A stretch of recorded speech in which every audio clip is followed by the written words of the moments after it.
देखो सुलभ, अब आप मुझे अपने अस्पताल पर क्यों नहीं ले जाना चाहते? अपने हैंडसम डॉक्टर पति सुलभ को कोट पहनाते हुए रितिका ने कहा। अभी 6 महीने पहले ही तो रितिका का डॉक्टर सुलभ गुप्ता के साथ विवाह हुआ था।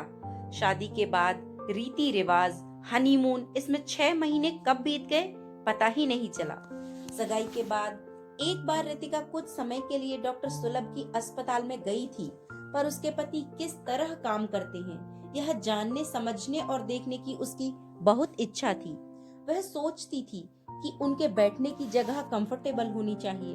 वह उनके घंटों काम करने के दौरान उनकी चीजों का ख्याल रखे, वह हेल्दी रहे, इसके लिए हेल्दी फूड बनाकर खुद अपने हाथों से खिलाई। इस तरह के छोटे बड़े सपने हर नववधू की तरह रितिका की आंखों में भी थे। उसके मन में अपने पति के लिए अथाह प्यार था, इसलिए वह पति से मीठी गुहार कर रही थी। पर सुलभ ने उसका हाथ अपने हाथ में लेकर प्यार से कहा, यार रितिका, अभी अस्पताल चलने की जिद मत करो ना। शादी की वजह से काफी दिनों तक छुट्टी पर रहा हूँ मैं। तुम तो जानती ही हो कि इतने दिनों तक अस्पताल ट्रेनी डॉक्टर के भरोसे रहा है। पहले तो मुझे अब तक के बचे हुए ढेरों काम निपटाने हैं, उसके बाद तुम्हारी पसंद से अस्पताल का पुनर्निर्माण भी तो करवाना है।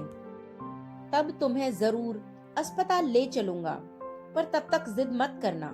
वैसे भी मैं अभी बिजी रहूंगा, तुम वहां चलकर अकेली परेशान हो जाओगी, इसलिए तुम अभी घर में ही रहो। वैसे भी अभी शहर में वायरल बहुत फैला है।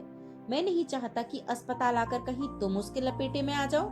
तुम घर में रहो और सेफ रहो। चलो मेरा मोबाइल दो जल्दी से, और मैं फटाफट निकलूं, मुझे लेट हो रहा है। तुम भी वायरल से बचना, रितिका ने चिंतित स्वर में कहा।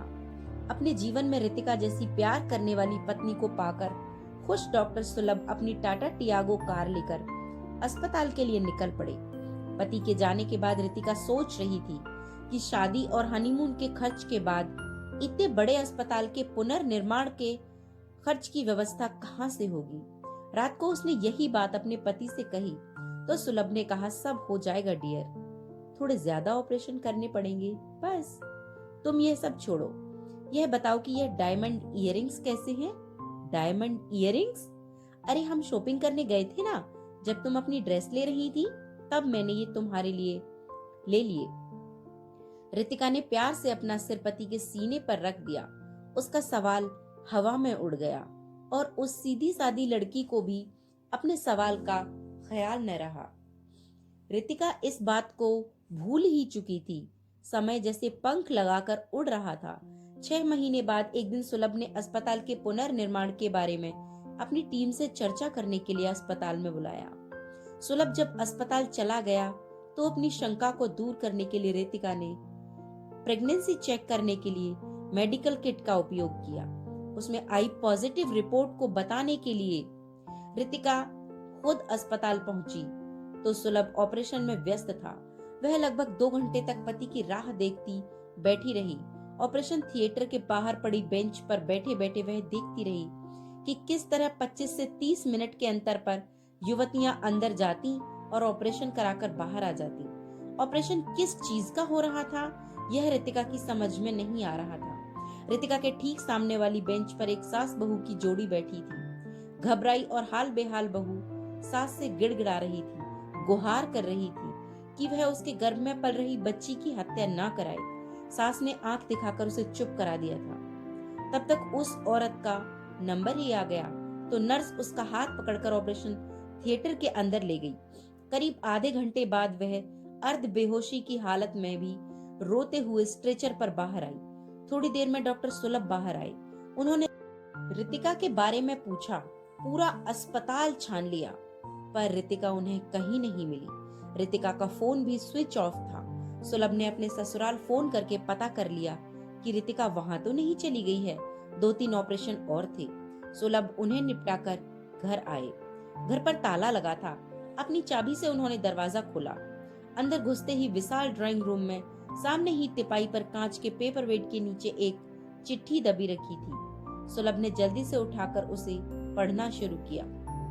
प्रिय, लिख सकूं अब यह संभव नहीं है, इसलिए मात्र सुलभ, आज अस्पताल में आकर मैंने देखा कि सफेद आवरण ओढ़कर आप कैसे काला काम कर रहे हैं। आपका केवल नाम ही सुलभ है, काम तो आपके दुर्लभ हैं, क्योंकि आप किसी जीव की गर्भ में ही हत्या कर देते हैं। आपको ऐसा करने का हक किसने दिया? उस अजन्मे जीव का अपराध ही क्या है? मात्र यही कि वह लड़का नहीं लड़की है। उसकी सांसों की गति रोकने वाले आप कौन होते हैं? इस तरह का काम करके जमा किया गया पैसा मुझे नहीं चाहिए। अब मुझे पता चला कि आप मुझे अस्पताल आने से क्यों रोक रहे थे। मुझे संक्रमण न लग जाए यह बात कहने के लिए। आपका प्यार नहीं था, आपका स्वार्थ था। मेरा वह भ्रम आज टूट गया। हाँ, एक बात तो कहना मैं भूल ही गई, मेरे पेट में भी आपका अंश आ गया है। पुनर्निर्माण की चर्चा के साथ यह समाचार तुम्हें रूबरू देने और तुम्हारे चेहरे पर आने वाली खुशी देखने में वहां आई थी, पर मुझे पता नहीं था कि जिसे मैं अपना सर्वस्व मानती थी, मेरा वही पति काले काम करता है।